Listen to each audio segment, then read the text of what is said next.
Well, hello and welcome once again to Crazy Comics and Stories. It's me, your charming and delightful old Uncle Rat Bastard. And at the other end of the series... Wait a minute. Not the 500 titles, Rat Bastard? You're just going to stick with the classic Uncle? Yeah, why not? Yeah, because, I mean, after all, we only want to give you an hour's worth of solid comic talk. You can't spend 15 minutes like the beginning of every bloody movie with all these superfluous credits when we all know it is our Uncle Rat Bastard. Still debating charming and delightful, and you'll find out why as we get to it. But, sorry, continue.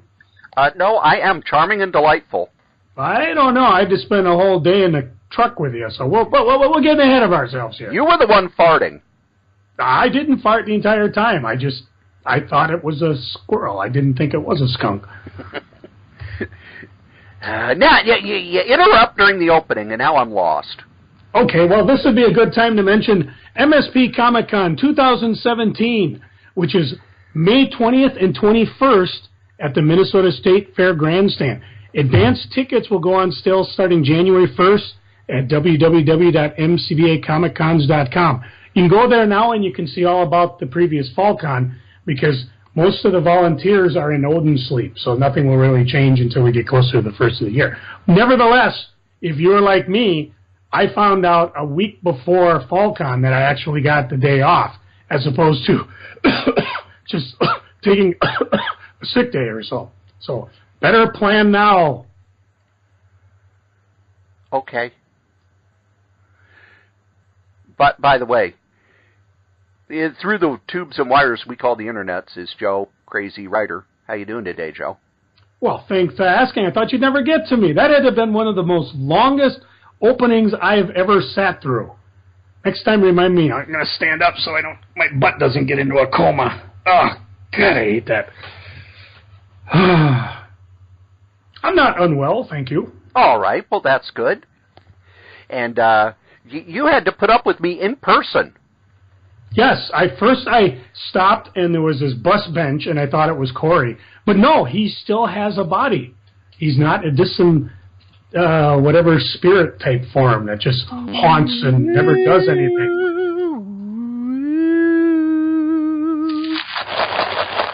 I have my Frankenberry, so nothing will scare me. Except that butthead of his. I have Frankenberry, Blueberry, and Count Chocula because it's the most wonderful time of the year cereal-wise. Yes. No Fruit Brute, though. No Fruit Brute. No Yummy Mummy. No we got those one Quake. year. Well, Quisp and Quake aren't the monster cereals. And, of course, I did not know if you take candy corn and line it up with the points in, you can make candy corn on the cob. Yeah. How did I never... I used to just bite the bottoms off, press them into the table, and make cones so I could drive my little matchboxes around. That's about all they're good for. For some reason really infuriated my mom, because then there was all this sugar crap all over the, $1,000 dining room table. That's about all they're good for, because Lord knows you shouldn't eat the crap. That is true. I don't know of anyone who likes candy corn. I remember sending the candy corn Oreos to my cousin out in Jersey because they didn't have them. Then he got mad at you. No. Well, actually, I think he gave one to his kid, and he ate one himself. And the rest they threw away. And he wonders why he sees clowns in the bushes.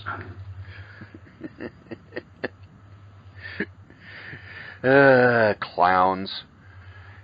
I have a joke for clowns that I'm not going to tell, but I've sent it to Joe, and Joe liked it. It did? If you want the joke, email me at solitairerosenetworks at gmail.com. I'll send you the joke. You can also send them pictures of redheads. Or chairs. Well, red chairs. There you go, red chairs. See, this is the age of compromise. I always compromise. Don't you dare say I don't. I will not allow you to say that I don't compromise, you bastard. You will not compromise. I always compromise, no matter what. I didn't say you don't compromise. I just said you will not. That's the best you're going to get. Well, I'm sorry. I won't accept that, and I will not allow you to continue saying it. Ooh, aren't we Mr. Negativity? You're old negative rat bastard. The joke just went by Joe on both lanes of traffic going 90. Got no hair on my head. Nothing stops it.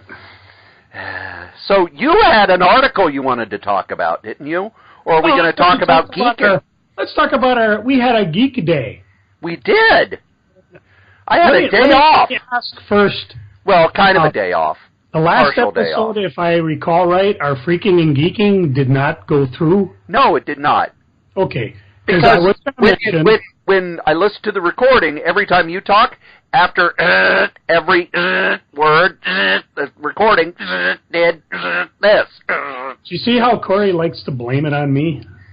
I don't know if it's you or not. I just know it was your voice. Sure, blame it on me. Yep, it's never Cory's on end. His end works perfectly. It's always my tubes, my internet, my laptop. Well, in this case, it was...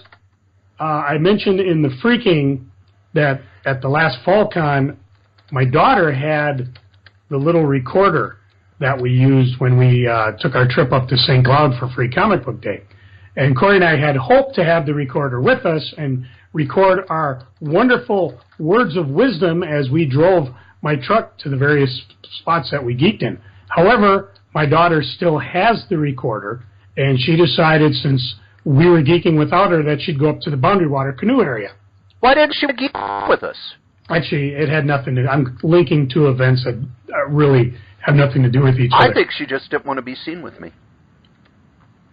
Well, that's a given. But he works with this place called Urban Boat Builders, and part of the crew, they went up to the Boundary Waters to test out some of the canoes that they built, see if they actually float. And in case you're worried about it, they do. They're actually doing a fundraiser, so if you go look for Urban Boat Builders in Minnesota, they're like about $1,000 short. Urban Boat Builders, which I've talked about before, my daughter works at, and it's kind of a program for kids. They come in, they learn a skill on how to build a canoe.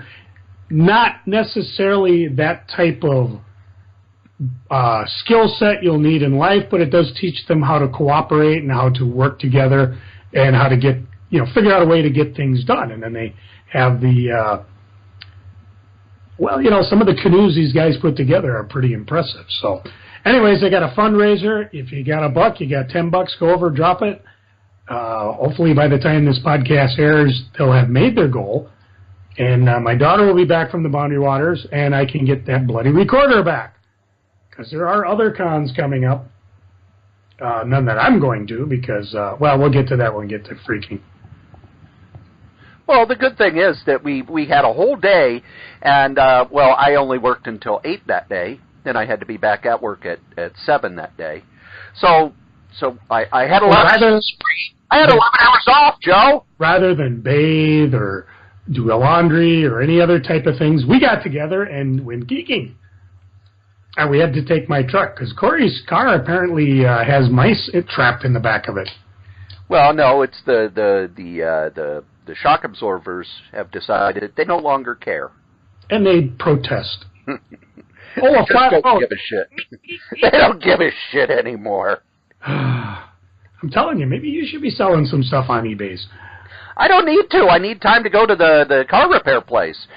But I'll probably just, I talked to one of my friends at work who does a lot of car repair stuff, and he says, yeah, it's just loud. It's not a problem. It's just loud. So I may just wait till I go down to Illinois because they only charge like $25 an hour down there, whereas up here it's $100 an hour. Well, and, my parents will give me pie. Well, that alone is worth the trip. See? But, there's a difference because up here we have highly skilled technicians. Down there they got bubble gum. Well, I think I can fix that. Yeah. You know what? Every time I've gone down there for a car repair, it's cheaper and better than the ones I've had up here. Maybe you should just buy a better car. Why? Car runs. You won't have to drive all the way down. Of course, there is the Maz Pi thing. So yeah, my parents do like to see me more than once every 4 years. Do you understand now a little bit how warped their Uncle Rat Bastard really is? To get Maz Pi, he keeps a shitty car in Minnesota, so when it goes bad, he can drive down to Illinois and get some pie. Mrs. Strode, if you're out there, just mail your son some pie. Well, I also need to pick up the kitchen-cooked potato chips. Yes, there is that. that you and Butch ate an entire bag of. Well, it was your own fault. You shouldn't have left us alone. I didn't. That bag I was drugged. $100. You got to remember, I was drugged. Uh-huh. It was the day I got home from the hospital, and look, there's the Christmas present from my parents. They'd gotten me kitchen cooked potato chips.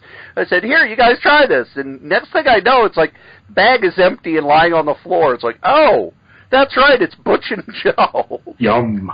But he was smart enough to hide the rest. Damn right. So next time you gotta give us a different flavored bag. No, the other flavors aren't very good. Okay, I'll just take your word for it. Just pure potato chips. Cool. I'll take your word for it. When I go down there, I don't even buy the Ruffled potato chips because they don't have that same taste and thinness. And if you've ever had kitchen cooked potato chips from Central Illinois, you know what I'm talking about. They you know the kettle cooked chips. They're like that, only thinner. But that's not what we're talking about. It's too bad. I usually like a good Ripple chip. We're talking about the war. Yep. The war on comic shops. I lost it. Oh. Well, the first one we went to, actually, no, we did. We stopped at, what was it? Oh, I forget the name of the place. Used bookstore. Yeah, and I can't remember the name of it. I talked Something about with it. green in it. Hang on, let me do a little Googling here. What these guys do is they have these bins around town, and they this is it, a Greener Read Company. And what they do is you can dump your old books, ones that obviously you're not going to get anything at half price books or stuff. And what they do is they recycle them, donate them, they sell them in some of the used bookstores. Doesn't matter if it's vinyl records, CD, video games. They're on 506 East Kenny Road. Not even a street, it's just a road. It's right off Payne Avenue there, downtown, and or just east of downtown. And we drove by, and they were open. So I went in, and Cory looked around for a while. I looked around for a while. I ended up buying Elton John, The Red Piano, sealed.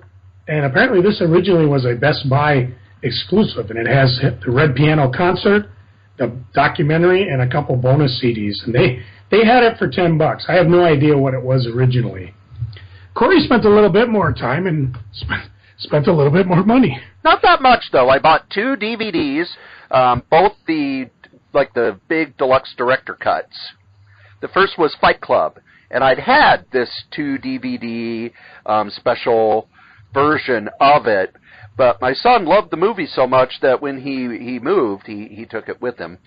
That was the first time he moved, and I've not seen it since. And then the other one is a movie that I know your former partner in crime, Pat, loves. Yes, it is the 1-2 DVD version of Tombstone. The pizza? No, the movie. Oh. I'll be your Huckleberry.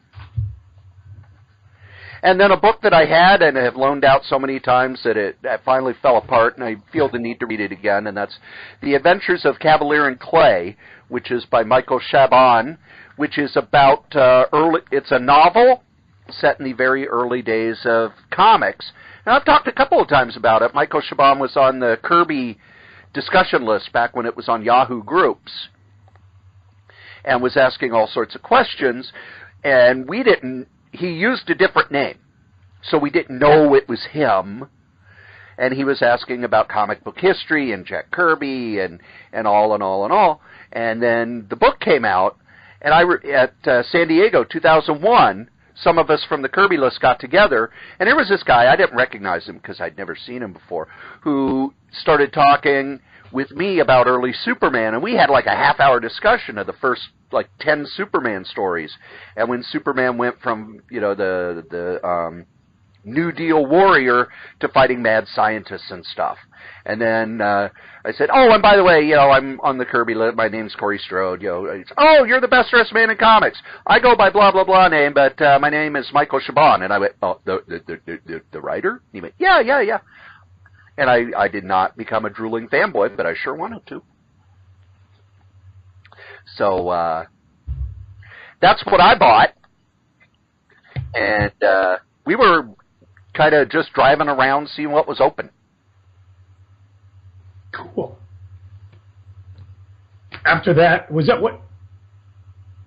After that, we went down to one of our I enjoy going there. Way down to Cedar Cliff Collectibles. What's he call his store? Steve Brown there. Cedar Cliff Collectibles. I was one word off. And when we got there, his store was kind of in shambles because he's actually moving to a smaller store, a few storefronts over. But we did go through, we talked, we had some fun. Actually, I sat back and listened to Cory and Steve tell old Shinder stories. Some of them which we probably cannot repeat here on the air. We can't tell any of these stories. Becoming super explicit. We talked about had to do with porn. Copious amounts of porn that Shinder's was known for selling. That was always something at my store that drove me crazy because, people would be like, well, Shinder's is such a family store. Have you gone through the wooden doors in the back that say under 18 not allowed? No. Do it sometime and then tell me how family orientated they are. This was, of course, during the Pokemon craze and the early Magic craze, too. Shinder's always had it. It was always hyperinflated to whatever the market would bear. And people would get all upset because, why are they selling it that way? Well, because they can. They're either buying it on the secondary market or they're getting it knowing they can sell that type of stuff. That's why I didn't have it a lot of times. I did buy 2 things from Steve, and one of them I wasn't going to, but I thought, by God, that's a whole lot of reading. I picked me up a copy of Avengers: The Crossing. Ooh. And it is it's bad an omnibus. As I think it is, it's going to probably given away in one of my Kray packages to somebody. Oh, you got to read it first. Well, yeah, I'm going to read it first, but ugh. So, I actually only paid about $20 for it. I looked on eBay. There's some guy on eBay selling a ton of them right now for like $23. So if you want, just go Avengers: The Crossing, and you too can suffer along because I think Cory and I might turn this one into a podcast. So there might be some good to it. How much did you pay for it, Joe? $20. 20 whole dollars. Yep. I also, for $20, bought the Hot Wheels Frankenberry 2000. I think it was 2011 San Diego Comic-Con giveaway. And I don't know if I'm going to keep it or flip it. One of the two. Since it goes to about $40 on eBay. And it's a cool car, but yeah, I have to open it to get to that in the serial. So I don't know what I'm going to do. Cory won the round on this one because you went crazy. No, not really. Not really. Well, I don't know, man. The car was almost tipped over with the amount of books you bought. Well, I didn't go to the convention. This was my convention. Yeah, you'd have done better at the convention. No, not really. Most of the stuff that Steve had there was from the con. Yeah, what he said was, I took that stuff to the convention, nobody wanted it, which, good for me. Maybe. Even I got to admit, when I saw it, I went to his con table first, and I only think I bought one thing. And there were some other things he had there, but I was in cheat mode. Well, so was I. Oh, I don't know. Tell the folks what you bought. Well, the first thing I bought was Brian Lee O'Malley's Seconds, a graphic novel. It's the hardcover, and it goes for $25. I got it for $10. Brian Lee O'Malley did Scott Pilgrim. I have not read this book, so I'm looking forward to reading that. Let's see, what's next? Volumes 1 and 2 of The Heap. The Heap was kind of the first Swamp Monster comic ever. And these are part of that PS Art Books reprint, where they reprint public domain stuff. And yes, I know this stuff. I can read it all online, free, public domain. But these are really nice hardcovers. They're really well put together, and they were dirt cheap. And it's one of those things, let's see, on the back, how much is it? Yeah, these are $65 each. I got them for $10 each, which means that, they got them off the liquidation list. But I always wonder, because you go to Half Price Book and Magazine, they've got them there for, $15, $12, stuff like that. So I'm wondering why they cost so much at the comic shop level when they're dumping them on Half Price Book and Magazine at the same time. Anybody who buys these at comic shops at regular price, I don't know. I think you're getting screwed. But it's the first, 8 issues? No, it's a bunch of stories because they're from Airboy Comics. So you're telling me it's a heap of comics? Oh, yeah, big old heap of comics. And let's see, it goes all the way up to Airboy Comics number 51. So there's a whole lot of stuff in here. Pretty exciting. It's one of the better Golden Age comics because the Airboy stuff was really good. Yeah, some Golden Age comics you just read because, for history, but some are really good. This is one that's really good. I have the Marvel Masterworks Strange Tales number 6, which one of the what they call the Atlas era Masterworks that I missed, and this one was $15. Then the Omnibus Thor Volume 2. That was a tough one to pass up.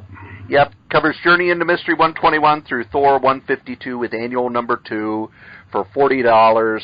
I was going to pass it up because I've got these in the Masterworks, but just I love having an omnibus. Having an omnibus is really cool. It's a whole bunch of Kirby, and as I get more of these omnibuses,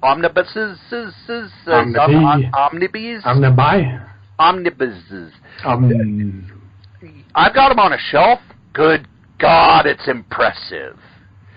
It's impressive. Every so often on Comic Book Resources, they used to put up what was known as shelf porn. This would be shelf porn. And then the last thing I got was another from PS Art Books. It's The Thing, the complete run. Now, Joe, do you know about The Thing? You showed me The Thing. You shouldn't tell people I showed you The Thing. I didn't say giant-sized man thing, just The Thing. The Thing was a comic put out by Carlton from 1952 to 1954. It's pre-code horror, and while it's not the best in the world, you're looking at, let's see, who worked on some of these here.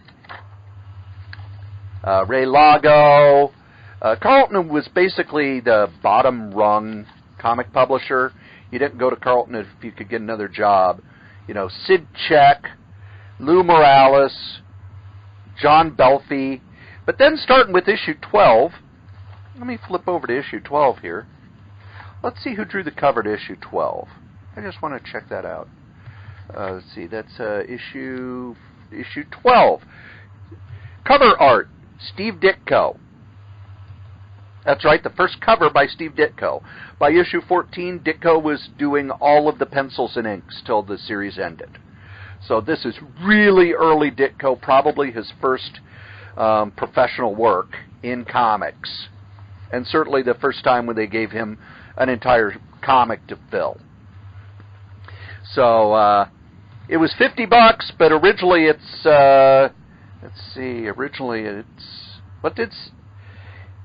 there's no price on it, but Steve said that he was actually losing money on it because he had bought it regular, which, I don't believe. I'm sorry, I don't believe. But but it's over $100, probably more like $120, because these volumes normally go for $50 to $60 a piece. So I bought it for the Ditko. So a whole big mass of Kirby and Ditko right here, kids.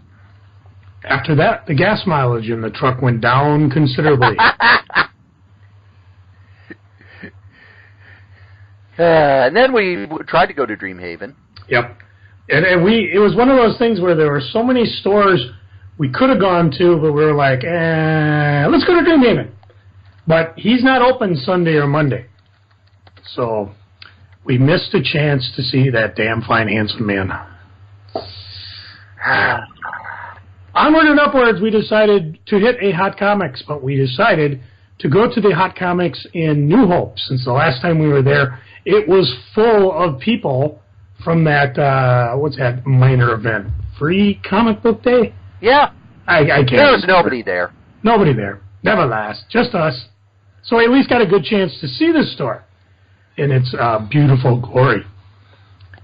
And it was, it allegedly is a larger location from their previous one, but they are still pretty jam-packed. I don't think I bought anything from them. Really? No, I looked around for some things, but like we talked about, I shot a lot of money at the con and hitting the source afterwards, and what I was looking for, I just didn't find. I mean, I have a friend at work who's trying to get me back on the Transformer bandwagon.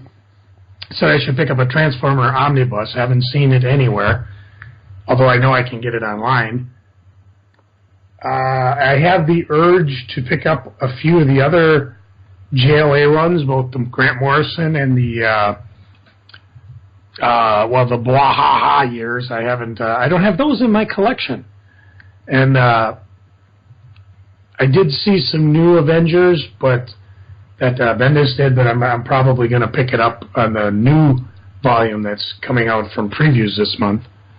So I was actually fairly well behaved. I looked through stuff, and I always see stuff I want, but I didn't actually buy anything.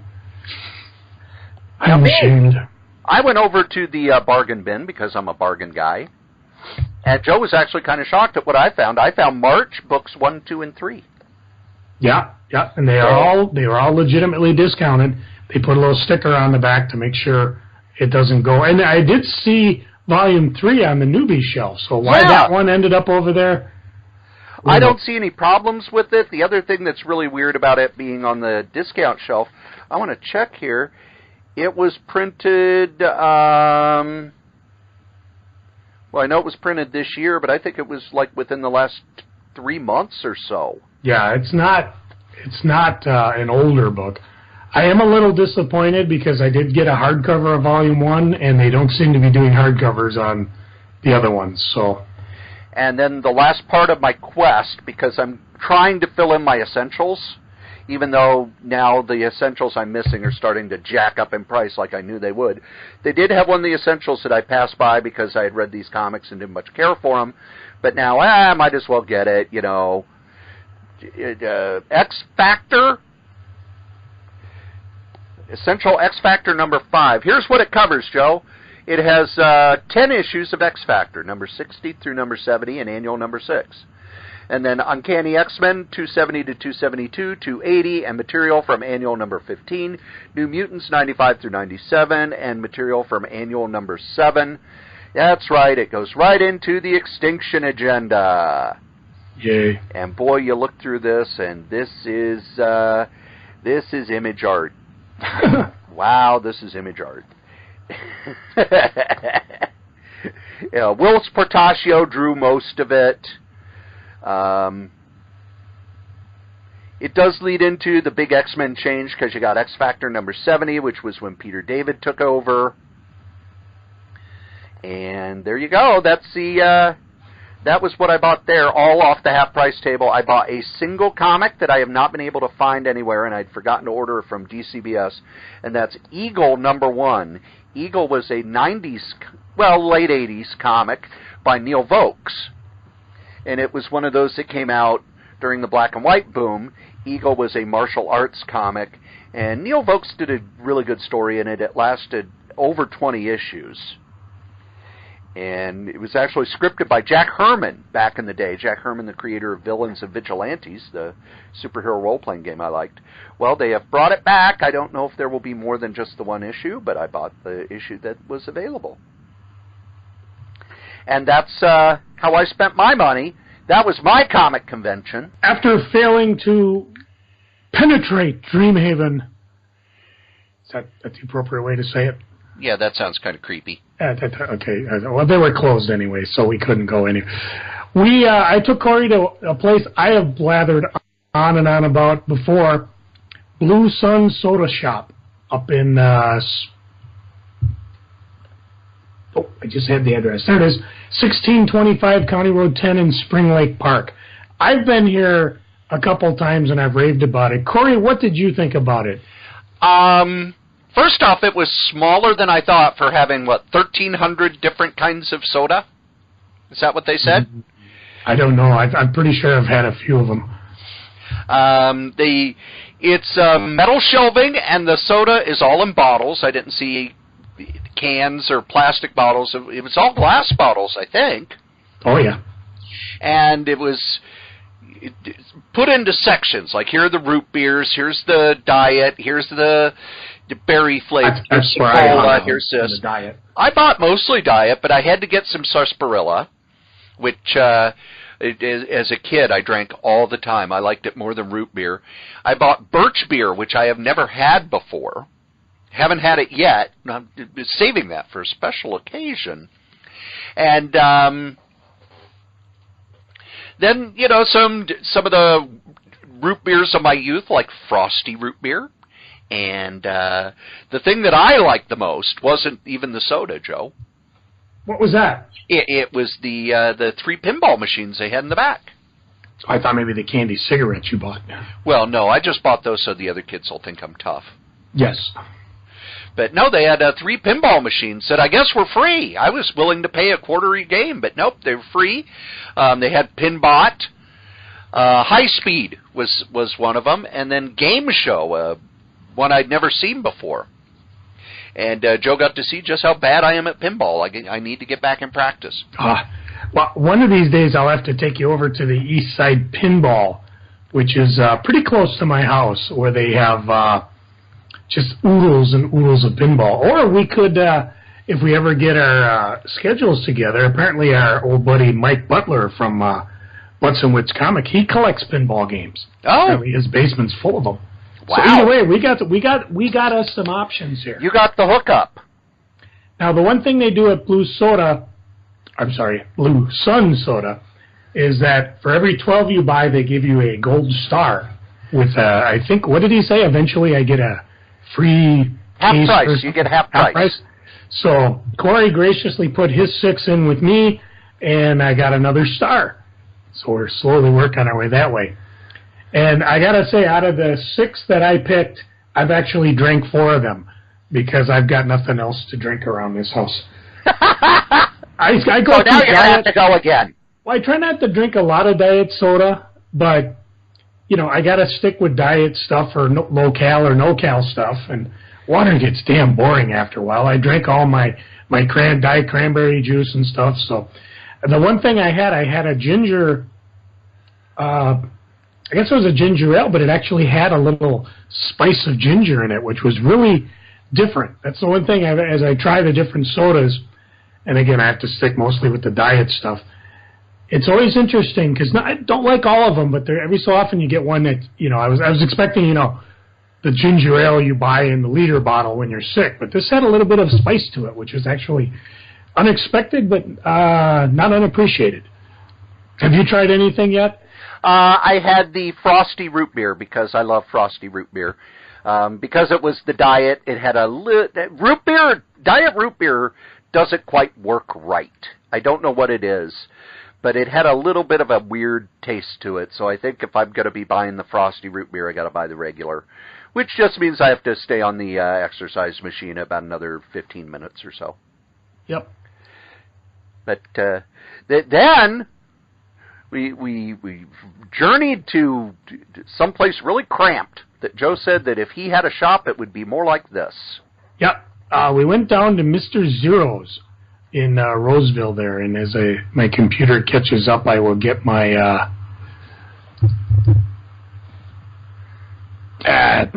Your computer hates you. All the computers hate us. We're not getting any love today. But Mr. Zero's is just what would you call it? Like a nostalgia shop? Yeah, or kind of a... To me, it was mostly like a record shop, and it reminded me of the old record shops when I was in high school and college, where it had records, but then a whole bunch of other stuff, and the incense. You walk in, and it smells like a head shop. Yeah, my sense of smell is gone. This place is 1744 Lexington Avenue in, well, it's actually in Roseville, but, St. Paul, close enough. It's north of Larpenteur, so it's considered Roseville. Very close to the source. And it, like I said, it reminds me of my old shop if you were to take 3,000 square feet and cramp it down. Tons of toys. I saw for the first time the, what was it, the Beatles Yesterday and Today album that had the babies on the cover. I've seen pictures of it, never seen an actual one. Apparently goes over $600 or more. Toys that I had seen previously are gone. Their counters were a little more clear. Usually stuff is just piled, and it's fun to pick through and look for stuff. To me, it seemed like the place was just overcrammed with stuff. Yeah, no, it's been more.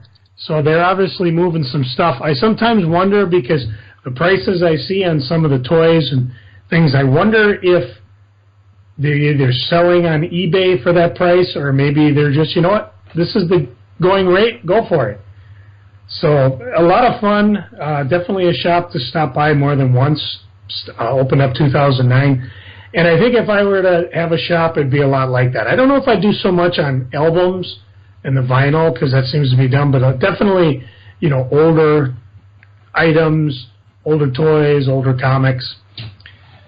Now, we started off from Mr. Zero's, and I was going to take Cory someplace, but I thought, just as a detour, because, of course, at this time, Cory was probably near panicky, because I've been driving him around for a couple hours now, and every so often when I venture into St. Paul, he loses his landmark area. I don't know where I am. So we went downtown, and we stopped at a place called Candyland, which this store has been there, since 1938, I think. And... Nope, I'm sorry, 1932. And the amazing thing about it is that they have weathered some of the worst areas. I mean, they were there during the heyday of downtown St. Paul. They were there when the only thing else on that strip was an abandoned theater and a porn house. And now, of course, downtown St. Paul has really been renovated. They're located 435 Wabasha Street in St. Paul, a little bit south of the Children's Museum. And I went in there and got me some pretzels for myself. They have different types. I got some Swedish fish for Holly. I got some... Nope, that was for my wife, Chris. And Holly, she likes the sour watermelon. Cory, what'd you end up with? I got the big old bag of Chicago mixed popcorn, which I guess they created. Good stuff, yes. And they're very litigious about it, too. Yes. And I just bought the $13 bag, and because Joe was up on a shelf, couldn't see, the damn thing's as big as my torso. So I've got enough popcorn for probably, I don't know, a movie. Yeah. I bought 3 popcorn balls, one of which I've eaten. It's a rum popcorn ball, which needed more rum. So for the next one, maybe I'll just have a glass of rum with it. French burnt peanuts and Boston baked beans, which are my favorite candy in the whole world, and I haven't told anyone that ever before. And then maple nut goodies, which are it's like peanuts and caramel, and it's covered with kind of a mapley hard, not really a hard shell, but kind of a tougher shell. And I bought those out of pure nostalgia, because my dad, when we would go on car trips, would buy those and hard candies, root beer barrels, and butterscotch discs, and that's what we would have on car trips. So now I'm set for a car trip. After that, I spent $20 on candy and popcorn because I'm a grown-up.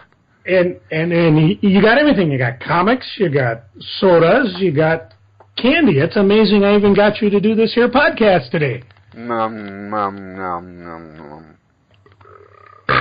Oh, good stuff. Sadly, one of the things that was kind of the downer as we were driving through is we'd be pointing out different things, little bit north of Mr. Zero's used to be a used bookstore. Lady had paperbacks. She used to be in Harmar Mall for the longest time. Gone. A lot of the Shinders we used to shop at, the one in Roseville, gone. And a little worried because this next store we tried to get to, High Class Comics over in St. Paul, they might be gone. I don't know. Their last entrance on their Facebook page was at the MCBA Comic-Con, but their windows were empty. It looked like there was nothing in the storefront. The storefront was closed. Now, Sunday is one of their days they're open. And even my daughter and her friends, they like to stop by, and they said last couple of times they've gone by, nobody's been there. So no idea if High Class Comic is gone. They were over in Minneapolis. They moved to St. Paul. They had a real fun mix, very friendly guys. Might have gone under, or maybe they're just doing shows. They did the Blizzard World show that you were at, Cory, and I haven't heard if another one's coming. So maybe that might be the end. I found it. High Class Comics storefront going on temporary hiatus for the winter while we look for a new location. Oh, okay. Well, that's not good. Interesting. Well, that's 2 locations they haven't worked on. I think the big thing they need to do is maybe I don't know what rent is in that place. So maybe, I don't know. Maybe a model like I've been dreaming of just doesn't work with just comics and toys. Or you have to do an awful lot of eBaying. I don't know. So maybe we'll see them at Blizzard World. They usually try to pull one over the con. But if you're looking to go to their store, we were very disappointed. And there's only one thing we can do when we're that disappointed. Have pancakes? Absolutely. So since I bought the soda, Cory bought me some pancakes. We drove all the way up to IHOP in Maplewood. We actually tried to get Butch to come join us, but his wife wouldn't let him come out and play. No, he couldn't come out and play. Matter of fact, she was making him shower, and he was late already. So he doesn't love us anymore. Oh, he might, but maybe his wife doesn't. I don't know. Oh, that could be too. Yeah. I don't even know if she recognized us. Well, we'll have to ask Butch if we see him again. Probably at MCBA SpringCon. You did May that 20th already. and 21st, 2017, State Fairgrounds. Don't worry about it till January 1st. www.mcbacomiccons.com. Well, it's good enough. It's worth repeating. Should we talk about what we had at IHOP? Sure. Yeah, I had Cory's bacon. Cory gave me the meats. Ooh, I don't eat bacon, but I like the egg and I like the combo. So it comes with meat, and I always give my meat to somebody else. Yes, and since the ladies behind him looked at him really weird, I volunteered to take it. That's dirty, isn't it? It is. No wonder. Now I feel bad. Don't want my meats. No, scrambled eggs. You want some meat? Strawberry banana waffles. I love me waffles. You want some meat? And hash browns, which I haven't had in a while. Of course, I was so carved out afterwards.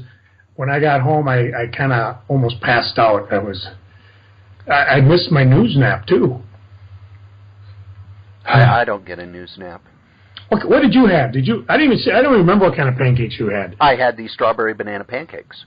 Oh, so that was the theme for us, strawberry and bananas. Yeah, I was not in the mood for the pumpkin spice pancakes because I have pumpkin spice cream cheese I've been putting on my bagels.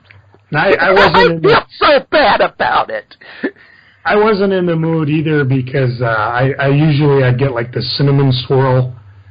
Apparently they cut a cinnamon bagel in half or one of those ungodly cinnamon toast things. And they just fry it up, and I thought, no, I'll go for waffles. Good stuff. Well, waffles are simply a syrup delivery system. Yes, mine of choice. So that was pretty much it. Now, did you read any of your comics yet? All I got really was Avengers: The Crossing. So no. I'm going to go ahead. I'm going to open this Thor omnibus. It is not as thick as some of the other omnibuses. It's more along the size of the Master of Kung Fu omnibus. Not as thick, but very Thor. Yes, and it's all Kirby. Right up to my favorite Kirby Thor story, too. It stops right before that. Which is okay, because that story is in the Marvel Epic collection that just came out, the Mangog story. Mm. But let's see here. Oh, it's got the covers for all the reprints when Thor was in Marvel Spectacular and Special Marvel Edition. Folks, I think we've lost Cory. He is basking in Kirby goodness. Oh, it's got the Not Brand X story, the origin of Sor, the son of Schmoden, actually drawn by Kirby. Oh no, it ends on a cliffhanger. Oh! Wait, what hath befallen? Thine hammer, it is gone. Evil Loki! None but he possesses the sorcery or skill. The battle, then, hath just begun. Oh, this is good stuff. This is the good stuff. Even though it's inked by Vince Colletta, which makes me sad. Did Vince ink all of it? It's starting to look like he did. Oh. Let's just see. Yep. Joe. Why did they let him ruin all this art? Why? Let's see. One issue inked by Bill Everett and one story inked by Frank Giacia. The rest all Vince Colletta. But still, it's Kirby. Silver Age Kirby. Makes me happy. You know what else makes me happy, Joe? What's that? These guys, our sponsors. Yes, here at Solitaire Rose Networks, we have ads. That's right, we have ads. Just like every other podcast. Come on, it's okay. Our first advertiser is our longest-running advertiser, and that's DreamHost.com. DreamHost.com is the best, bar none, web host all over the interwebs. You could go to other web hosts. You could go to the ones that have big ads on TV and everything, and they're not going to give you the service, the dependability, and the reliability of DreamHost. Head on over to DreamHost.com. Use the code CRAZY, K-R-A-Y-Z, and get $20 off your first year of web hosting. Another of our sponsors is Dollar Shave Club. Dollar Shave Club has great blades at low prices, and let's face it, you got to shave. Head over to shaved.by/C19DC.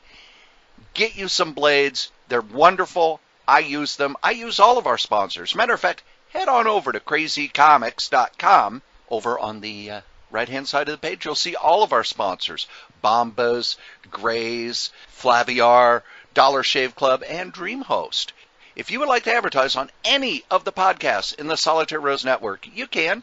Just email solitairerosenetwork@gmail.com, subject advertising. And after we make our sponsors happy, we're going to make the listeners happy by letting you talk about what's going on the eBays.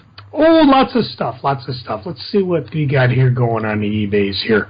Lots of eBaying, and yes, I didn't have my computer loaded up, so.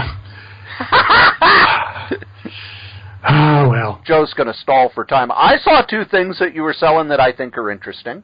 What's that? You had a couple of board games. Oh, I haven't put them up yet.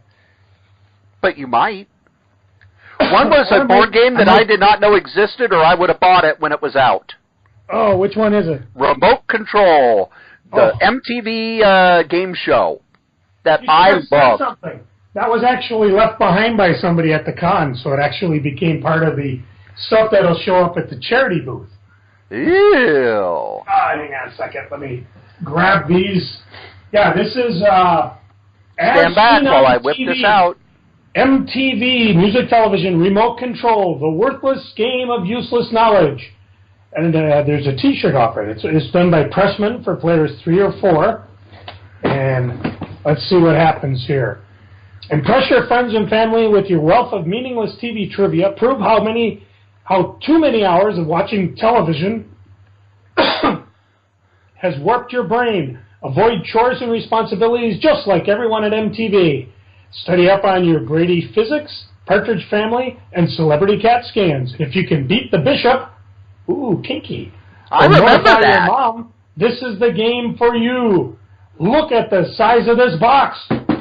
It can cover virtually any embarrassing stain on your carpet or tablecloth, and it's safe for pets. And you never thought that knowing the color of Gilligan's shirt would pay off later in life.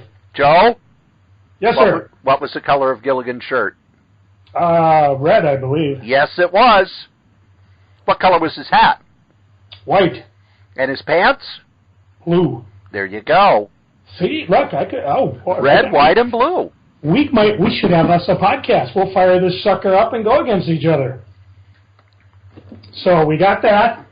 I picked up something. Usually, Colonel from Uncle Sven's has something because he apparently spends oodles amount of time scanning garage sales, estate sales, and other things because he comes up with some of the craziest stuff that I've ever seen. And this one got me, called Lie Detector, a scientific crime game by Mattel.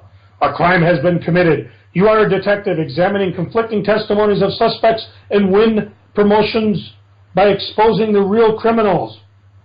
And apparently it's a non-battery game where you take these cards, you put them in the lie detector, and then you poke out the various things in them, and lie detector will move back and forth telling you whether it's true or false. And I'm trying to find a year on this thing, and the box is beat. The game apparently has enough in it so you can actually play it. 1960. So that was kind of interesting. What did I do with it? I don't know. I just bought it. I don't pay attention to what I do. Should I buy? That's why I'm on eBay. What are you going to do with it? He doesn't know. I don't know. So if you go to KRAYZ on eBay, you can find not only what I've got on sale, but what I've just put up on sale. Who knows? Maybe I might put that crossing up just because that's the type of guy I am. You got to read it first. As listeners of this show know, if you tell me you bought something and you listen to this here show, I'll do something nice for you. Either probably give you something off my vast accumulation of crap. Maybe I'll give you some free shipping. Maybe I'll sneak over to Cory's and find those kettle chips and give you a bag of those. You just don't know. I've hidden the potato chips. Yes. There's only about 100 more square feet of his place I have to check out, and now I should be able to find it. You won't find it. You ate them all, didn't you? Not yet. Yeah, don't worry. No, but I went down to Illinois. I filled the back seat of my car. I've still got 5 bags left, which makes me happy because I bought 10. So that means from the middle of August to now, I've only eaten 5 bags of the chips. I'm being very good. Yeah. I'm not. So I still have some of my root beer Pop-Tarts left. Go to eBay and see how bad I'm being. I think I just put on about like 20, 30 things today. You're a bad boy. Let's see, what did I do? You've got a new computer, too, don't you? So you'll be doing it faster. I wouldn't know about that, but we'll get to that when we get to our next favorite part of the show. Wearing pants? Never. Oh, okay. No Ask the Strode? No. We can't overdo it too much. Okay. All right. Now, my favorite part of the show. No, not the end. Freaking and geeking. Joe, what are you freaking on? Well, as I told Cory, my shift change is coming up. It's kind of a bittersweet thing because I'm not going to have a weekend day off. Weekends don't really mean as much because really I'm not doing much on weekends anyways. Family's usually busy doing whatever they're doing. Because they don't want to hang out with you. I get a bigger differential on Sunday, which will help. So as you got last weekend I hung out with Cory. This upcoming weekend I'm going to hang out with my old partner Pat, record a solo Joe, and so again, kind of a bittersweet. But that's pretty much it. Things have been going pretty good. How about you, Cory? What you freaking on? That is all that you're freaking on? I don't really have much to freak on. I'm going to have other than not having a lot of money. I mean, I'd love to get back to Steve's shop down there and pick up about $200 of those hardcovers. Well, when you go, let me know. I may have to. I'll make up for it then, Joe. Okay. The first thing I'm freaking on, we don't talk politics on the show very often, and we've gotten a review on the iTunes when somebody said, I like the show except when they start talking about their liberal politics. This is not right or left. I am so tired of this goddamn election and how everything about it is horrible and everybody involved in it is horrible and every one of the debates makes me sad and every news item that comes out about it is just depressing. And I'm not one of these people who are like, these are the best that we could do. It's more like, this is what our system has devolved into because we're obsessed with celebrities and money. And we are the cause. You know, the other thing, too, that it's not like somebody came from some other country and said, hey, here's a reality TV show. Why don't you think this guy's good? Or this person has a lot of money. Why don't you vote for this bozo?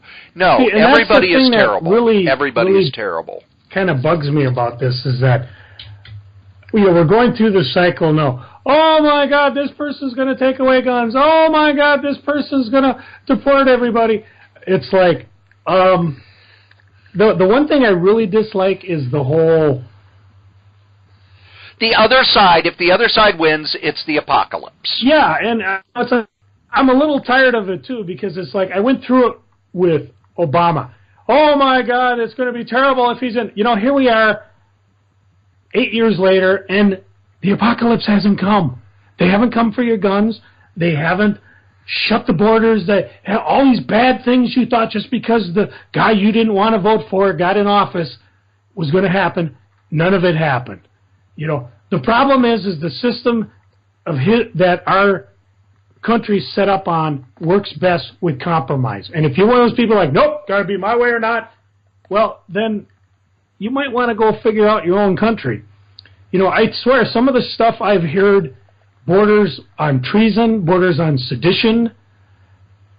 And the sad thing is, it's not even the worst election we've ever had. Yeah, that's the other thing. Oh, this is the worst it's ever been. Oh, no. You look at history, there's been far worse. Remember history? That's that class you fucking fell asleep in. Wake your ass up. I don't care if you go to Wikipedia or browse a bookstore.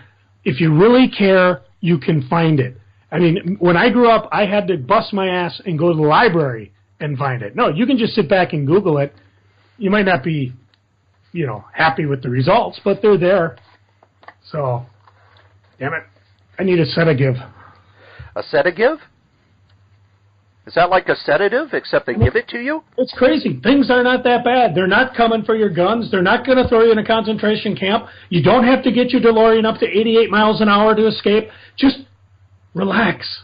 This country is a lot stronger than you think. If all of a sudden you think just because the guy you don't like gets in office, that's all it takes to tip the country, dude, you're living a fantasy world. Whether Trump gets in, Johnson, Hillary, Gary Johnson's not getting in. That other lady who's like Joe Stein, whoever. It's called checks and balances. What about Vermin Supreme?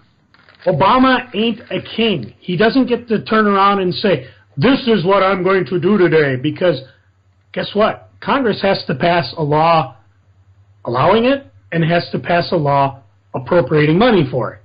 Or the reverse, if they decide they don't want to do it. And, I'm serious, people, you shouldn't have fallen asleep during civics class because you're totally oblivious of how this country really works. And for the most part, it works peacefully. I should have realized, years ago, it might have been when Reagan won, and I congratulated somebody on, hey, you know what? Our guy won. Oh, my God, it's going to be terrible because he did all this. Oh. Well, guess what? Here we are 30 years later, and the apocalypse hasn't happened. It's come close.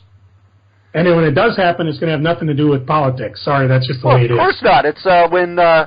It's when someone pulls the Odin sword out, that begins Ragnarok. Well, I know. I read it in Thor. I was just thinking of that warship that's at the mouth of the Thames that sunk during World War II that has 15 15,000 tons of explosive in it. It was designed to go give the Nazi ships some crazy stuff. But the ship sunk. They never did anything about it. It's there today. It's decaying. Sooner or later, you know what happens to decaying explosives? They go boom. And what do you think 15,000 tons of explosives are going to do to London when it decides to go boom? Too dangerous to move? Too dangerous to leave put? I don't think I'm going to be visiting London anytime soon. I'm not worried about it. The doctor will save us. Besides that, it's really going to play havoc on that super subway they're building under London right now. The next thing that I'm freaking on... That's all? The impending apocalypse, and you got more? Yeah. Oh, okay. Remember when we were talking about Box Day coming, and I was like, ooh, the Alan Moore novel, Jerusalem, ooh, can't wait, oh, gonna have it in my hands. Well, No, Box Day came... Because we erased all that in the last podcast. No, this was 2 podcasts ago. Oh, well, okay. These are my freakings from last week. Oh, okay. I just kept them. So, wow, yeah, that's lazy. It wasn't in my Box Day. They removed it. Well, yeah, it was listed as going to be in that, and then when it shipped, it wasn't. So they must have sold out or something. And now I look at what's coming for Box Day, and it's still not listed there. So the big 3-volume Alan Moore novel that everybody's oohing and ahhing all over on Facebook, yeah, I still don't have it. You know, I do have one freaking. Okay. I'll be at work tomorrow, and I'm going to miss It's a Great Pumpkin, Charlie Brown. They have DVRs, you know. Not the same. Okay. I've been at work a lot lately. A lot. How much? Oh, it doesn't work that. No. You know how Cory Strode has been at work so much. How much was he? That he's starting to blank. Well, I've been reading a lot of Marvel Unlimited because, you know, I get there to go to sleep, and I have to read before I go to sleep. And that's exactly what I had on this card. Ding! You must be Charles Nelson Riley. Yeah. And I'm reading the, the Pleasant Hill crossover. Well, one of the things I like about Marvel Unlimited is that when you get to the events, they have them all grouped together. Unless the event is still going on. And then you just have to kind of try and figure out what was in it. So I would read and then, well, what's the next one? All right, now I have to go and find that. All right, what's the next one? I have to go and find that. Same for Age of Apocalypse. I've read the first 2 parts of that, and it does not seem to be that much of a crossover. Because the characters are not interacting with each other. It is the time for the Age of Apocalypse. Age of Apocalypse. Apocalypse. I am setting a record this week, Joe. Oh, you go to one of those things, you make yourself a record? No. Strode, I'm the Strode. Oh. No. No? This week, between the 2 jobs, now, remember, at the part-time job, I'm doing sleep shifts, I will put in over 100 hours. Hey, I got to pay for that $20 worth of candy somehow. That beats me. I mean, I did 170 hours at when I was on one of my deployments, and that was for a week. Of course, that was 8% split shift with 30 hours overtime. Whew. Yeah, sadly, it's between 2 jobs, so I'll only get, I'm doing the math, 20 hours of overtime. Still 20 hours overtime, and I'm sleeping for it. The other thing is, with all those hours and all the... Joe, did you know that we are now... More comics are being printed than at any time in recorded direct market. More comics are coming out. That could not, explain the most number of but the most number of different comics. That could explain why a lot of the trees in northern Minnesota are disappearing. That or they're tearing them down to make potato farms. But yeah, more comics than ever, and I don't have time to read them, so they're stacking up. I like potatoes. The potatoes are good. What do you top them with? Butter, sour cream, salt, pepper, bacon. I use black bean chili. Ooh, that's a good suggestion. And a little sour cream and a little cheddar cheese. Holy cow, this just in. Minnesota man floats 26 miles on pumpkin, breaks record. I don't want to even float on a pumpkin. That's what we do in Minnesota for fun. Really? Yeah. And people wonder why I don't go anywhere and stay in my house all the time. Was down in Chaska, probably floated right by your place. Probably. Thank God I stayed in my house. Joe? Joe? Yes? What are you geeking on? Well, last week's freaking, I was upset because I had the cold, and I had to stop every so often and just hack half a lung up. This week, it seems to actually be a little bit better. Although I do notice as we've been talking, my throat keeps getting drier. So I just take a step every so often, just help it out. I did see the movie Sully, actually 2 weeks ago. I just wanted to mention it because it was a pretty good movie. Deals with the captain and co-pilot who helped land that ill-fated United flight into the Hudson. I think they rammed up some of the drama between the captain, co-pilot, and the NTSB board. But it was nonetheless a good movie. Clint Eastwood did a great job directing it and laying it out because sooner or later we're going to see the plane run into the geese and birds or whatever and land on the Hudson. And what I didn't realize is that the actual plane is, without the engines, is actually in a museum in North Carolina. And towards the end of it, they had little bits where they actually had a get-together of the crew and the survivors, and it was actually a reunion that I think Eastwood might have recorded, but they show bits and pieces of that. So if you go see the movie, stick around to the credits, at least until you get the credits that fill up the whole screen, then they're pretty much done. So as far as other fun stuff, yesterday I was waiting for the Kraytronic 5000 to arrive. What's beautiful is because they say they will arrive sometime between 8 a.m. and 8 p.m. Now, I generally hate that because one of two things happened. It was supposed to arrive last Friday, but Holly, who was homesick, never heard them knock on the door, so she never came down to pick it up. So I figured what I would do is I'd get home and I would just wait the entire time and just kind of clear off the DVR and catch up on some of the stuff that I haven't read. Stuff that I've watched. I also had a pile of comics ready as well. And plenty of caffeine and some of that there soda from the Blue Sun Soda Shop. So what ended up happening, well, my worry is like what happened when I tried to get a desk delivered from, I think it was Office Max. Wait. I think I got to take a piss. That's when they show up. That's when they showed up. And this mother came up with, and I swear he was in the truck before he finished knocking. Because I just got to the door and boom, there he goes. So I quickly call and I'm like, hey, he just came, he just knocked. They call him and he's like, oh, he's already 20 miles away. I'm like, no, this guy's a lying sack of shit because he just turned the frickin' corner. So that's why I don't really buy things from Home Depot anymore. Or not Home Depot, Office Max. But it's also what I was more worried about. Now, it was coming by FedEx, and the cool thing about FedEx is you can leave a signature on their door tag, and they'll leave it. So what I did is I sat down, and I caught up on Lucifer from Fox. Have you watched this, Cory? I have not watched it yet. I enjoy it. It's kind of weird because it's basically a cop show with Lucifer in it.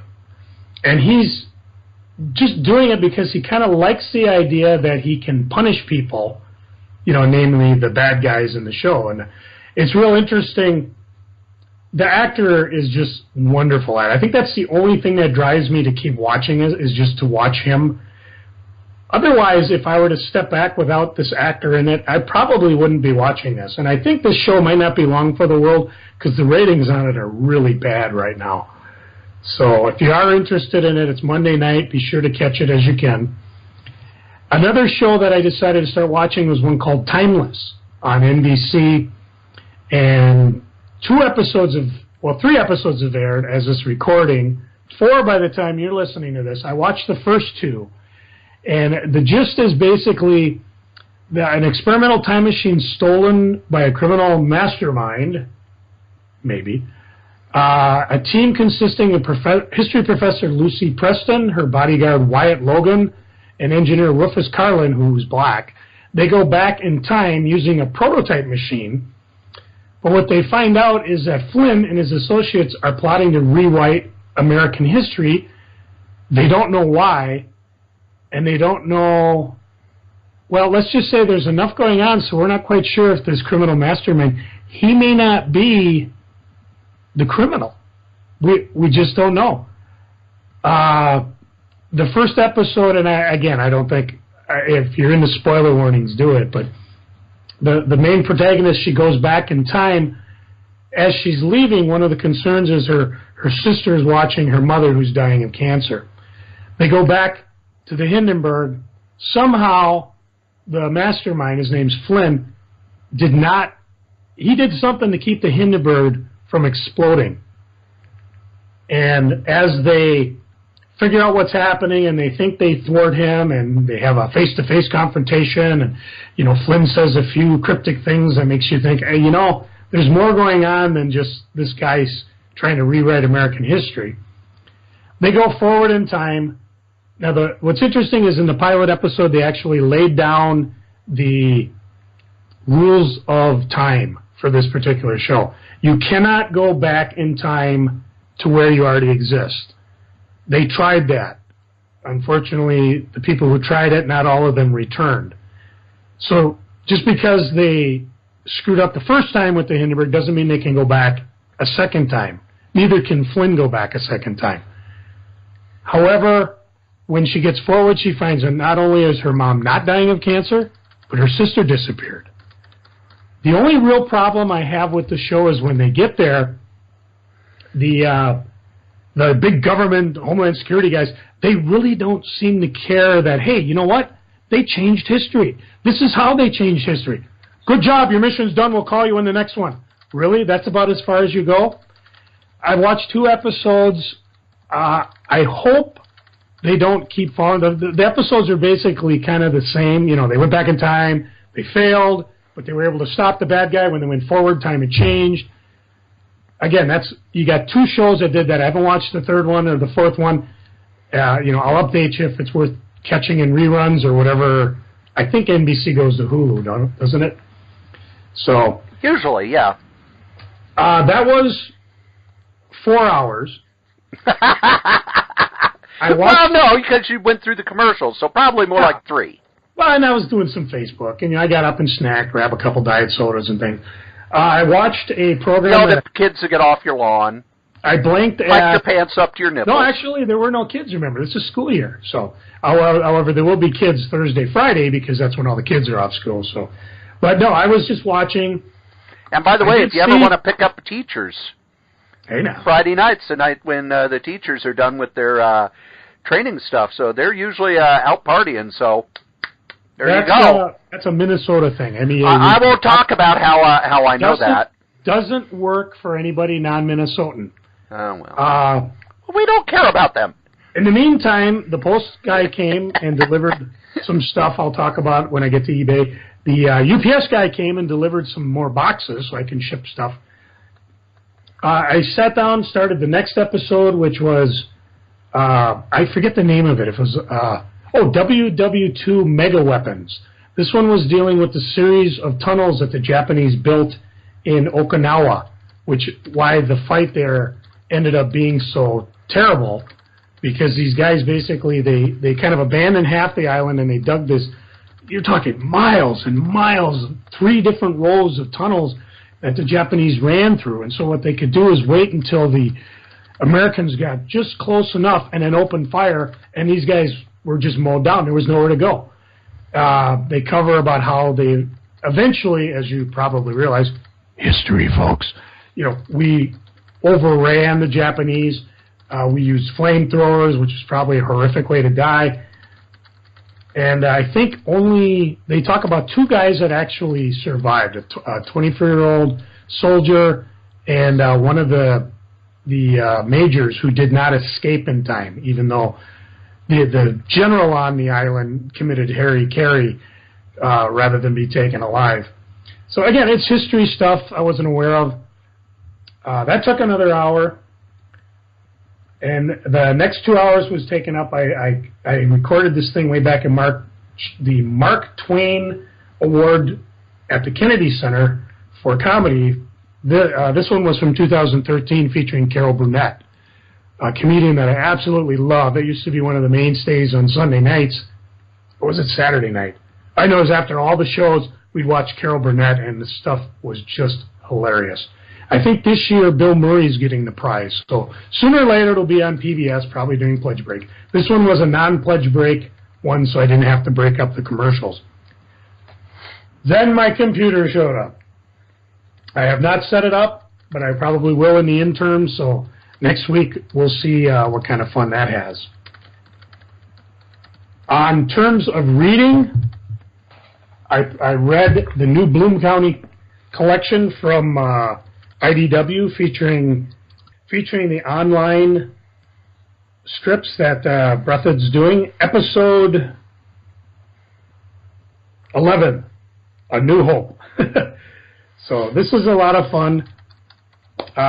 He talks about just how much more fun it is to do the strip without having to worry about editors, about losing money because of late fees that the syndicate posed, about having to mail FedEx the things overnight. Apparently he never got a single strip in on time. So over the week I read the 2 back issues I got in my box, number 91, 92, and I absolutely love back issues. And it's going to drive me to go broke because as I read it, I realize these are comics that I read growing up. In my golden age is 70s into the 80s, and a lot of them I don't have anymore.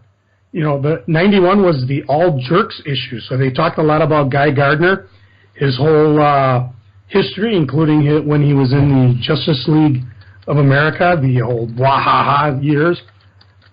Number 92 dealt with more Halloween themes, including a big history of the Phantom Stranger and his team-ups, which, I have a good collection of the Phantom Stranger, but, there are some of the other ones. They talk about how, I think it was Blue Devil's Summer Special or something, where Phantom Stranger was there and he was, cutting jokes and having jokes cut on him, and it worked. And then, of course, you go to Alan Moore's Swamp Thing, and there he's in a more serious vein. So there's just something about the whole Phantom Stranger is kind of like a utility character, and not so much in the new 52.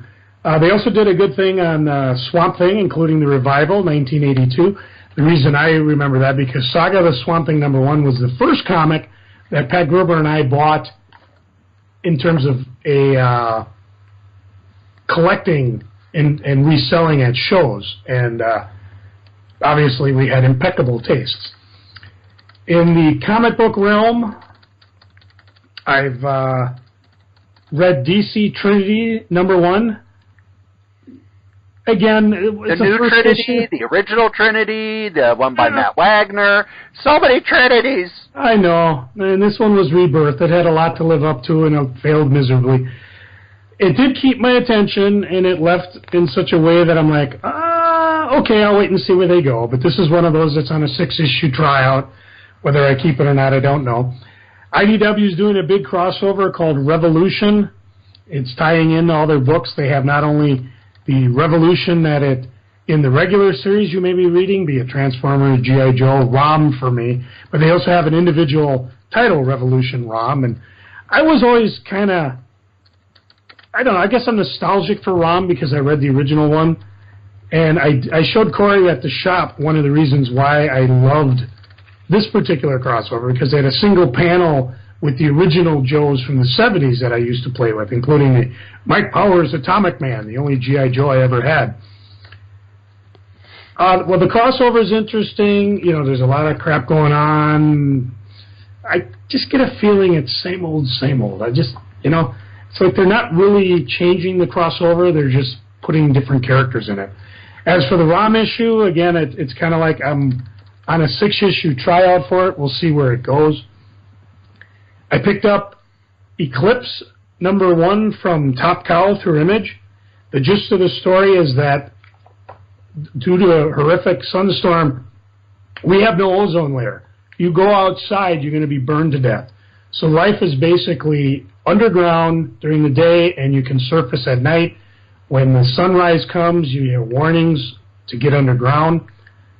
And then there's guys who have these sunsuits that are able to walk around and do things, and they have to discover somebody is walking around outside with a sunsuit that's missing, and that person is killing people, dragging them out in the sun to die. It's a sci-fi theme, and I'm really intrigued by this one, so I definitely recommend picking it up. The final one I'll talk about, well, second to last, I did pick up Doom Patrol Young Animal #1. I don't know what to think of this thing. The art is fairly well, it's more cartoony. It's easy to follow along. Characters are well drawn. You know, Robot Man shows up just like he did in the original one, and it's kind of got a little more interesting. Not quite sure where they're going with it. I'm not quite sure if this whole Young Animal line is going to do it for me, but I'm always willing to give it a try, and, you know, we'll look at all the #1s. What's cool about the Doom Patrol is that they do give you a preview of Shade the Changing Girl, which is something they're really going to have to do to get me interested in this line. And, Cory, did you get your issue? I am not yet. Okay, I haven't decided if I'm going to peel these slowly and see off the cover or not. I may do that. And I picked up #1 of Skyborn from Boom Studio. It's a 5-issue series by Frank Cho. I have not read it, but I will recommend it because, hey, it's Frank Cho. Final thing I'll talk about is a website I discovered called recalledcomics.com. Oh, I'm going to waste a lot of time on this one. It's a website, and they deal with basically recalled comics. And we've talked about some in the past, and there are quite a few on here that I wasn't aware of. It could be that Superman issue where Superman was actually drinking a beer. Recall the issues. Well, we put root over the beer so that it's more in line with what Superman would do. God forbid Superman drink a beer. Or it could be let's ask the Stroll. Maybe he knows. Uh-oh. What's the question? Cory, what was I'm not ready.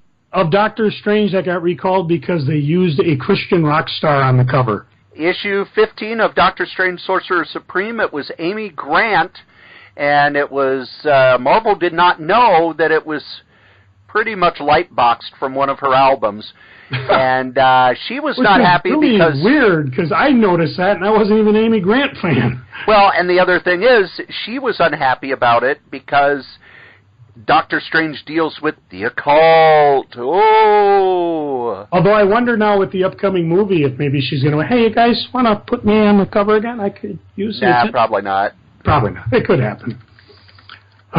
So if you're looking for something interesting or you want to find out if your comic was recalled or an odd rare one, I mean, we've talked about Butch getting that Black Venom #1, which was basically a mistake of the printer. What they had done is they had red foil and they put black ink on the cover, and then every so often, just wherever the red would be was black.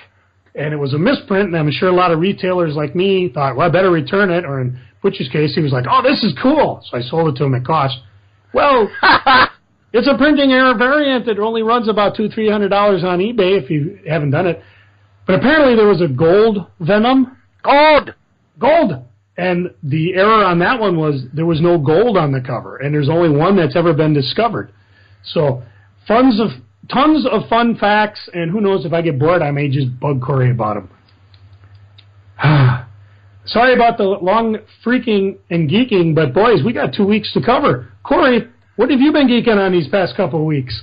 First, Sunday, Amazon delivered something to my house that I've been waiting for since 1991. By drone? No. Oh. By a FedEx guy.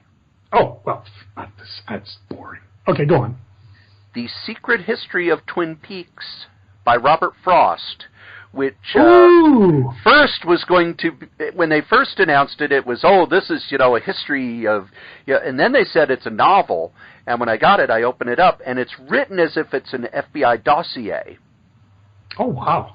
And I kind of flipped through, and it's got things from the series, things that happen after the series, things that happen before the series. Mark Frost was the co-creator of Twin Peaks with David Lynch, and let's just say that I am such a Twin Peaks fan that about every 2 years I watch the entire series.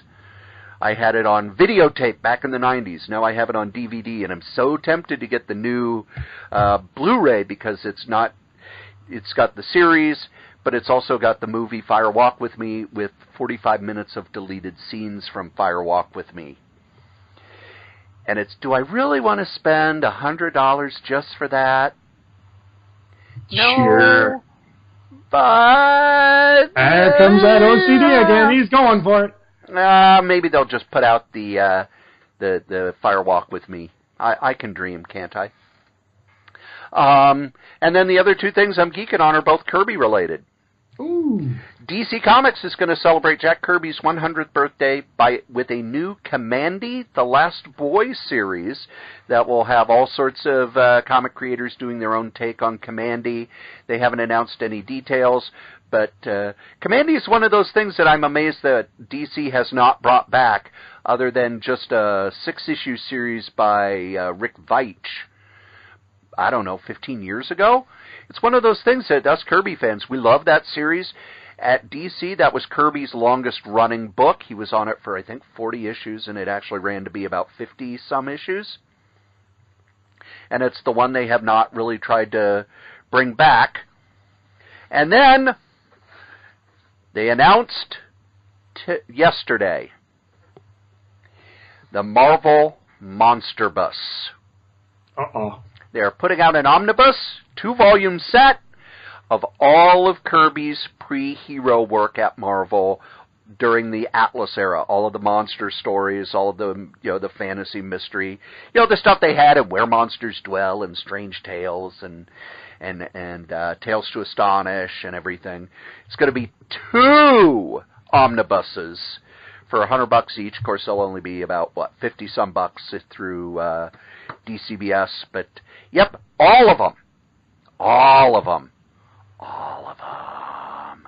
And there are rumors that they're thinking of doing a Ditko one as well. Ooh, that would be fun. So you get those two together, and Cory's a happy guy.